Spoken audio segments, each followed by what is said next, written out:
क्या मरने के बाद भी होती है ज़िंदगी? इस सवाल पर दुनिया में कई रिसर्च हुई है, लेकिन सही जवाब आज तक नहीं मिल सका है। लोग कहते हैं कि मौत के बाद की ज़िंदगी का एहसास तभी हो सकता है जब इंसान खुद शरीर छोड़ दे। हालांकि ये भी सच्चाई है कि अगर इंसान एक बार मर गया तो वो मौत के बाद के जीवन का अनुभव कभी बयां नहीं कर सकता।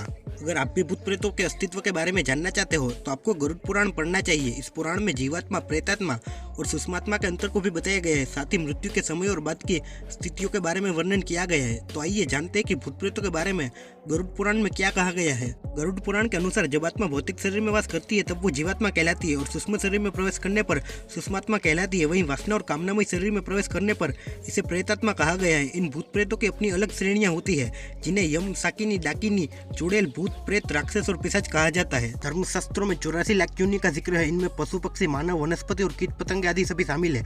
इनमें से अधिकतर योनियों में जीवात्माएं शरीर त्यागने के बाद अदृश्य भूत प्रेत योनि में चली जाती है। ये दिखाई नहीं देती लेकिन बलवान भी होती है। वहीं कुछ पुण्य आत्माएं अपने सत्कर्मों के आधार पर पुनः गर्भ धारण कर लेती है। गरुड़ पुराण में कहा गया है कि हत्या, दुर्घटना या आत्महत्या यानी समय से पहले अकाल मौत मरने वालों की आत्माओं को भूत बनना पड़ता है। इसके साथ ही संभोग सुख से विरुक्त, राग, क्रोध, देश, लोभ, वासना, भूख, प्यास से मरने वालों की आत्माएं भी अतृप्त होकर दुनिया छोड़ती है, इसलिए उन्हें भी भूत प्रेत बनना पड़ता है। ऐसी आत्माओं की तृप्ति और मोक्ष प्रदान करने के लिए धर्म ग्रंथों में उपाय बताए गए हैं। उनके लिए तर्पण और श्राद्ध किया जाता है। इससे अकाल मौत या अतृप्त होकर मरे लोगों की आत्माएं तृप्त हो जाती है और वे भूत प्रेत के बंधन से मुक्त होकर मोक्ष को प्रस्थान कर जाती है। ऐसी अतृप्त आत्माओं की मुक्ति के इंतजाम न किए जाने पर वे भटकती रहती है, जिसका असर परिवार के सुख शांति पर भी पड़ता है।